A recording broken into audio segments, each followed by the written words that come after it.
कैसे हो दोस्तों। आप सबका स्वागत है आपके अपने YouTube चैनल जिसका नाम है एक्स्ट्रा नोट्स। इस चैनल पर हम अलग अलग टॉपिक्स को आसान तरीके से पढ़ेंगे। आज का हमारा जो टॉपिक है वो है बेसिक मैथ्स। दोस्तों, हम सभी जानते हैं आज के वक्त में जब हर कोई कंपटीशन एग्ज़ाम की तैयारी में लगा हुआ है और लगभग हर कंपटीशन एग्ज़ाम में मैथ्स से जुड़े सवाल तो पूछे ही जाते हैं। अब जो स्टूडेंट मैथ्स की ABCD भी नहीं जानते हैं, उन स्टूडेंट्स को मैथ्स के इन क्वेश्चन को अटेंड करना मुश्किल होता है।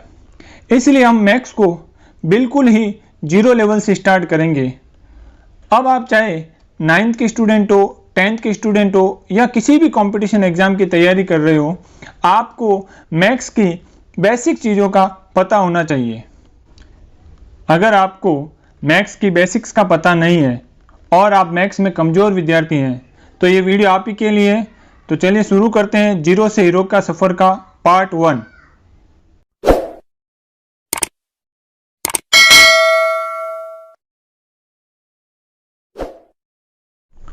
आइए अब हम बात करते हैं बेसिक मैथ्स सीखने के लिए आपको जो कुछ इम्पोर्टेंट फैक्ट्स याद रखने हैं। उसमें पहला फैक्ट है हमारे पास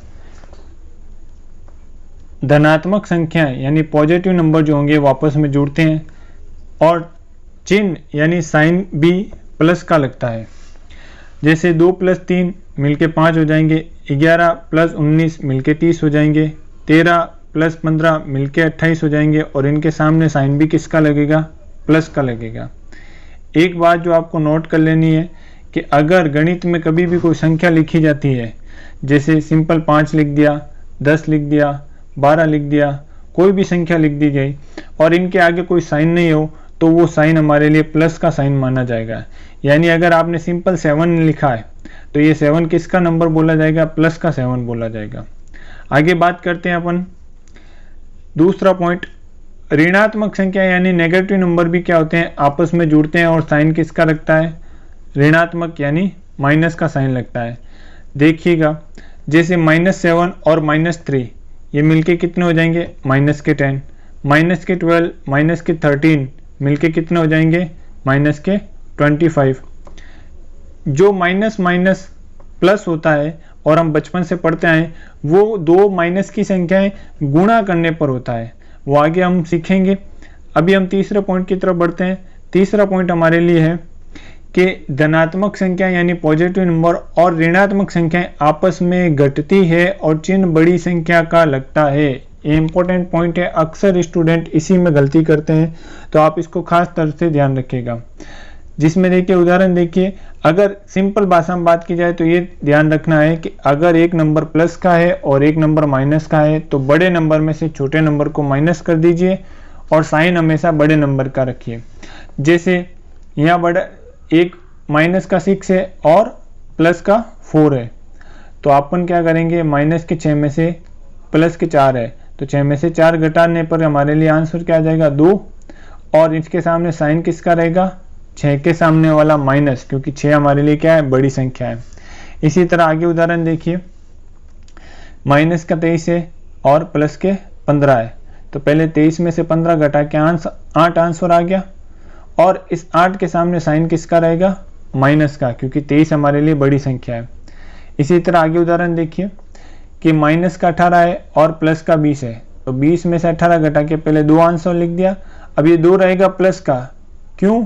क्योंकि प्लस के 2 इसलिए रहेंगे क्योंकि 20 हमारे पास जो है वो प्लस का है, बड़ी संख्या प्लस की है। आगे इसी तरह के सारे उदाहरण दे रखे हैं। अब आप ये ध्यान रखिएगा कि अगर एक से ज़्यादा नंबर, 2 से ज़्यादा नंबर हमारे पास आ जाते हैं तो हम क्या करेंगे कि हमें सबसे आसान तरीका यही है कि जो प्लस प्लस वाले नंबर हैं उन्हें अलग कर लीजिए, जो माइनस माइनस वाले नंबर हैं उन्हें अलग कर लीजिए। जैसे पहले उदाहरण में देखिए -7 है, +3 है और +2 है, तो ये प्लस का 3 और प्लस के 2 दोनों जुड़ के हम क्या हो गए? प्लस के 5 हो गए। और एक हमारे पास संख्या क्या है? -7, तो -7 और प्लस का 5। अब ये भी हमने ऊपर सीखा है कि एक नंबर जब माइनस का और एक नंबर प्लस का हो तो बड़े नंबर में से छोटा नंबर घटा के सामने लिख देंगे और साइन किसका रहेगा? बड़े नंबर का, क्योंकि 7 यहाँ पे हमारे पास बड़ा नंबर है तो इसका साइन रहेगा माइनस का। इसी तरह ये और कुछ उदाहरण है, ये आप देखिएगा। अभी हम बात करते हैं आगे, लास्ट वाले उदाहरण को मैं बता देता हूँ।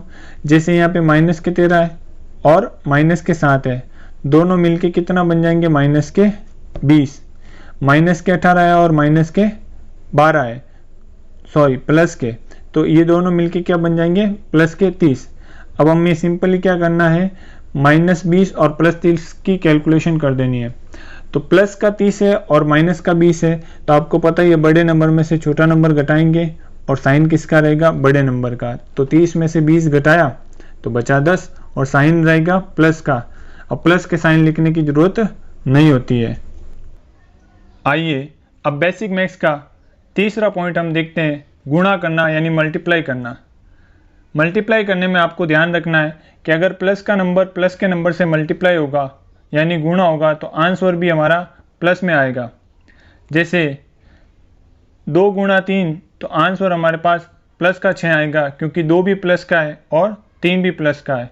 इसी तरह आगे देखिए 9 गुणा 5 यानी 45 प्लस का आंसर आएगा, क्योंकि 9 भी प्लस का है और 5 भी प्लस का है। आगे देखिए इसी तरह अगर दोनों नंबर माइनस के हैं तो माइनस का नंबर माइनस के नंबर से जब मल्टीप्लाई होगा तो वो भी आंसर किसका बनाएगा, प्लस का बनाएगा। जैसे यहाँ पे उदाहरण देखिए, एक माइनस का 7 है, एक माइनस का 7 है, तो माइनस का 7 और माइनस का 7 7 मल्टीपल होके 49 बनेंगे, लेकिन वो 49 किसका बनेगा, प्लस का। इसी तरह माइनस का 3 और माइनस का 6 मल्टीप्लाई होके प्लस का 18 बनेंगे। आगे देखिएगा अगर कोई प्लस का नंबर माइनस के नंबर से मल्टीप्लाई होता है तो आंसर किस में आएगा, माइनस में, या माइनस का नंबर प्लस के नंबर से मल्टीप्लाई होता है तो भी आंसर किस में आएगा, माइनस में आएगा। जैसे यहाँ पे उदाहरण देखिए 8 प्लस का है और 3 माइनस का है, जब दोनों मल्टीपल होंगे तो आंसर आएगा माइनस का 24। 5 प्लस का है, 7 माइनस का है, और जब दोनों मल्टीप्लाई होंगे तो आंसर आएगा माइनस का 35। इसी तरह माइनस का 6 माइनस का प्लस का 4 मल्टीप्लाई होके माइनस का 24। माइनस का 9 प्लस का 3 मल्टीप्लाई होके माइनस के 27। अब आपको यहाँ पे एक इम्पोर्टेंट बात जो याद रखनी है वो ये है कि अगर हमारे पास कभी कैलकुलेशन बड़ी आती है जहाँ पे 2 से ज़्यादा नंबर आपस में मल्टीप्लाई हो रहे हैं, तो हमें ये देख लेना है कि नेगेटिव नंबर जो हैं वो सम बार यानी इवन टाइम 2 बार 4 बार 6 बार इतनी बार गुना हो रहे हैं, तो आंसर हमारा जो है वो बनेगा प्लस में। जैसे ये कैलकुलेशन देखिए जहाँ पे -2 multiply by 3 multiply by -6 multiply by 2 multiply by 5 है, यहाँ पे माइनस के नंबर 2 बार आए हुए हैं, तो यहाँ पे आगे आंसर जो बनेगा वो हमारा किस में बनेगा, प्लस में बनेगा। और इसी तरह अगर हमारे पास माइनस के जो नंबर है यानी ऋणात्मक संख्या है विषम बार आई है, विषम बार यानी ऑड टाइम, 1 बार है, 3 बार है, 5 बार है, तो हमारा आंसर किस में बनेगा, हमारा आंसर बनेगा माइनस में। जैसे इस कैलकुलेशन में देखिए हमारे पास है -2 -6 और -5, ये -3 बार आए हुए हैं, 3 बार आए हुए हैं, तो इनका आंसर भी क्या बनेगा, 360 माइनस का बनेगा। ये रही मल्टीप्लाई यानी गुना करने की कुछ फैक्ट। अब हम बात करते हैं चौथा पॉइंट जो बेसिक मैथ्स का है, वो है भाग करना यानी डिवीजन करना। भाग में आपको याद रखना है, देखिएगा कि यदि अंश यानी न्यूमरेटर और हर यानी डिनोमिनेटर के चिन्ह समान हो, चिन्ह समान यानी ऊपर भी माइनस नीचे भी माइनस या ऊपर भी प्लस और नीचे भी प्लस, तो जो आंसर बनेगा वो हमारा प्लस का बनेगा। और यदि अंश और हर में चिन्ह अलग अलग हो, अलग अलग होने का मतलब ऊपर माइनस है नीचे प्लस की संख्या है, ऊपर प्लस की संख्या है नीचे माइनस की संख्या है, तो हमारा आंसर किस में बनेगा, माइनस में बनेगा। इसमें सिंपल चीज याद रखें, अगर ऊपर और नीचे यानी अंश में और हर में चिन्ह एक जैसे हैं तो प्लस बनेगा और चिन्ह अलग अलग है तो माइनस बनेगा। इसके उदाहरण देखिए, जब हम 6 में 2 का भाग लगाएंगे तो आंसर कितना बनेगा, 3 बनेगा, क्योंकि 6 भी प्लस का है 2 भी प्लस का है, तो आंसर भी किस में आएगा, प्लस का। इसी तरह ये चौथा उदाहरण देखिए जहाँ 32 माइनस का और माइनस का 4, यहाँ ऊपर और नीचे दोनों माइनस के सिंबल है, तो आंसर किसका बनेगा, प्लस का 8 बनेगा। लेकिन इसके उलट अगर हमारे पास ऊपर यानी अंश में प्लस हो और नीचे माइनस हो तो आंसर किस में आएगा, माइनस में। 10 में 5 का भाग लगाएंगे 2 और ऊपर और नीचे निशान अलग अलग है, साइन अलग अलग है, तो हम क्या करेंगे, यहाँ पे माइनस का सिंबल लगाएंगे। आगे भी इसी तरह देखिए, ऊपर माइनस के 28 है, नीचे माइनस के 7 है, तो आंसर किस में आएगा, माइनस का 7 आएगा। सॉरी मैं यहाँ माइनस लगाना भूल गया, अब याद रखिएगा किसका है, माइनस का 4 है। आगे बात करते हैं और कुछ इंपॉर्टेंट फैक्ट जो आपको याद रखने हैं, वो ये है कि अगर किसी भी संख्या को 0 से गुणा किया जाएगा तो आंसर हमें 0 मिलेगा। कितनी ही बड़ी संख्या ले लीजिए, यानी अगर हम कोई भी x है उसको गुणा करते हैं 0 से, तो वो हमारे पास उत्तर कितना आएगा, 0 ही आएगा। देखिएगा 2 को 0 से गुणा कर दीजिए, चाहे 15 को 0 से गुणा कर दीजिए, चाहे 21 को गुणा कर दीजिए, चाहे 1000 से गुणा कर दीजिए, किसी भी संख्या को 0 से गुणा करने पर 0 ही मिलता है, ये याद रखिएगा। दूसरा पॉइंट हमें याद रखना है, किसी भी संख्या को या किसी भी संख्या में 0 का भाग लगाने पर अपरिभाषित होता है, यानी अनडिफाइंड होता है। यह अनडिफाइंड क्यों होता है, क्योंकि किसी भी संख्या में 0 का भाग लगाने पर हमें ऐसा नंबर प्राप्त नहीं हो सकता है जो डिफाइन किया जा सके। अगला पॉइंट हमें जो याद रखना वो ये है, 0 में किसी भी संख्या का भाग लगाने पर 0 ही प्राप्त होता है। 0 में किसी भी संख्या का भाग लगाने पर हमें आंसर 0 ही प्राप्त होता है। 0 में 5 का भाग लगा दीजिए, 0 में 23 का भाग लगा दीजिए, 0 में 7 का भाग लगा दीजिए, किसी भी संख्या का भाग लगा दीजिए, 0 में किसी भी संख्या का भाग लगाने पर 0 ही प्राप्त होता है। आइए बेसिक मैथ से जुड़ा अगला हम पॉइंट देखते हैं, भाजकता का नियम। भाजकता का नियम यानी किसी संख्या में कौन सी संख्या का भाग जाएगा, जिसमें सबसे पहला हमारे पास 2 का नियम है। 2 का नियम क्या कहता है कि यदि कोई संख्या है और उसका इकाई अंक 0, 2, 4, 6 या 8 है तो उसके अंदर 2 का पूरा पूरा भाग चला जाएगा। जैसे देखिए 2374, इसमें इकाई अंक 4 है तो इसमें 2 का भाग पूरा पूरा चला जाएगा। फिर अगला हमारे पास है 152, इसमें इकाई अंक 2 है तो इसमें भी पूरा पूरा भाग चला जाएगा। फिर अगला है 818, इसमें इकाई अंक 8 है तो इसमें भी 2 का पूरा पूरा भाग चला जाएगा। ये तो मैंने कुछ उदाहरण लिए हैं, बहुत सारी संख्याएं हो सकती है जिसमें आपको चेक करना है कि इकाई अंक क्या होना चाहिए, 0, 2, 4, 6 या 8 होना चाहिए। आगे हम बात करते हैं 3 से भाजकता का नियम।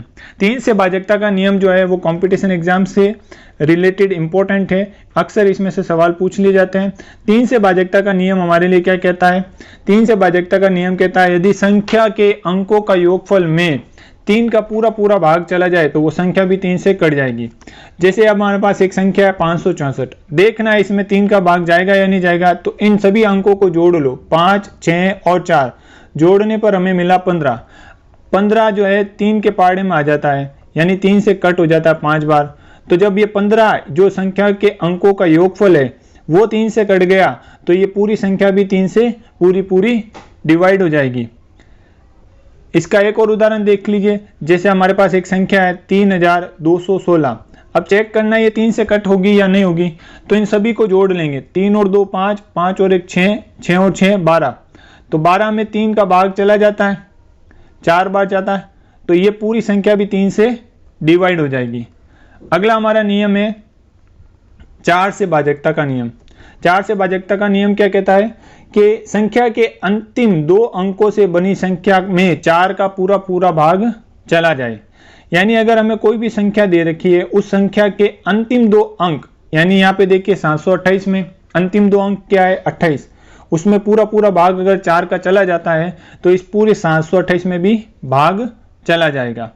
अगला हमारे पास 5 का नियम है, और 5 का नियम बहुत ही कॉमन नियम है, सभी जानते होंगे इसके बारे में, कि यदि किसी संख्या का इकाई अंक यानी सबसे आखिरी या अंतिम अंक जो है 0 या 5 होता है तो उसमें 5 का पूरा पूरा भाग चला जाएगा। जैसे 520, 125, 735, ये मैंने उदाहरण लिए, और बहुत सारे उदाहरण हो सकते हैं।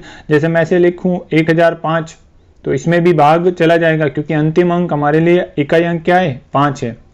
अगला नियम हमारे लिए 6 का नियम है। 6 का नियम क्या कहता है, जो संख्या 2 से और 3 से दोनों से भाज्य हो, यानी ऐसी संख्या जिस पे 2 का नियम भी अप्लाई हो जाए और 3 का नियम भी अप्लाई हो जाए, तो वहां पे हम क्या करेंगे, उसको डायरेक्ट 6 से कट कर सकते हैं। जैसे अभी हमने ऊपर देखा था 2 के नियम में कि इकाई अंक क्या होना चाहिए, 0, 2, 4, 6, 8। तो 564 में इकाई अंक कितना है, 4 है, तो ये 2 से तो कट हो जाएगी, और 5, प्लस 6 प्लस 4 बराबर 15 होते हैं। तो संख्या के अंकों का योग 15 वो 3 से कटता है, तो ये 564 3 से भी कट हो जाएगी। तो जो संख्या 2 से भी कट हो रही है और 3 से भी कट हो रही है वो संख्या 6 से भी कट हो जाएगी, यानी उस संख्या में 6 का भी भाग चला जाएगा। अगली 23,556 है, इसको भी आप कीजिएगा, इसमें भी 6 का भाग चला जाएगा। अगली संख्या देखिएगा कौन सी है, 7,020, उसमें भी 3 और 2 दोनों का भाग चला जाता है, तो 6 का भी भाग चला जाएगा। 7 का नियम कुछ नियम है नहीं वैसे खास, और एक नियम जो है वो बड़ा ही टफ नियम है, इसलिए अभी उसको छोड़ते हैं। अभी हम आगे देखते हैं 8 का नियम। 8 का नियम क्या है, संख्या के अंतिम 3 अंकों से बनी संख्या में 8 का पूरा भाग चला जाए। अंतिम 3 अंक, जैसे यहाँ पे हमारे पास 4192, 4192 के अंतिम 3 अंक के 192, इसमें 8 का भाग जाता है या नहीं जाता है, तो देख लेंगे। 8 के पहाड़े में 19 से छोटा क्या आता है, 16, तो 8 दूने 16, बच गए 3 यहाँ आगे लगाएंगे तो ये हो गए 32, 8 चौक 32, तो 24 बार पूरा भाग चला जाता है, तो यानी ये पूरी संख्या में भी 8 का भाग चला जाएगा। अगला हमारे पास नियम है 9 का नियम। 9 का नियम और 3 का नियम लगभग एक जैसा ही है कि संख्या के अंकों के योगफल में 9 का पूरा भाग चला जाए तो वो संख्या भी क्या होगी, 9 से विभाजित हो जाएगी। जैसे एक संख्या ये ले लेता हूं मैं, ये संख्या हमारे पास 51,246, इस संख्या के अंकों का योगफल करते हैं, 5 और 1 6, 6 और 2 8, 8 और 4 12, 12 और 6 18, 18 जो अंकों का योगफल हो रहा है उसमें 9 का भाग चला जाता है 2 बार, तो इस पूरी संख्या में भी 9 का भाग चला जाएगा। अगला हमारा नियम है 10 का नियम।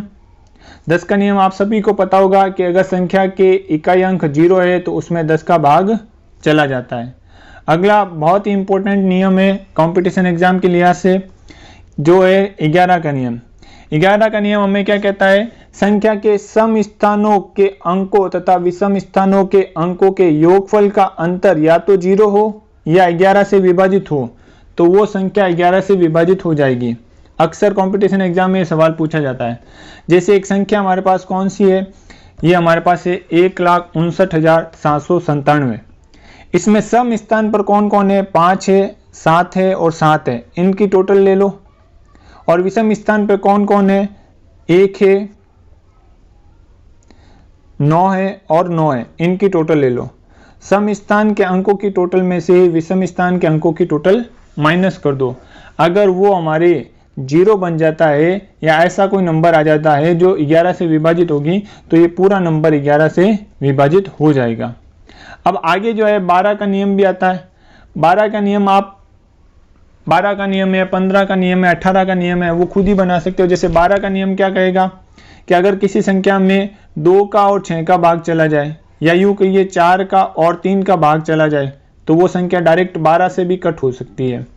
15 के नियम के लिए हम क्या कहेंगे, 15 का अगर कोई नियम बनाना है तो अगर कोई संख्या 5 से भी कट हो जाती है और 3 से भी कट हो जाती है, तो उस संख्या को हम क्या कहेंगे कि भाई वो संख्या 15 से भी कट हो जाएगी। उम्मीद करता हूँ आपको ये वीडियो अच्छा लगा होगा। अगर आपको इस वीडियो में कुछ सीखने को मिला है तो इस वीडियो को लाइक करिए, शेयर करिए और चैनल को सब्सक्राइब कीजिए।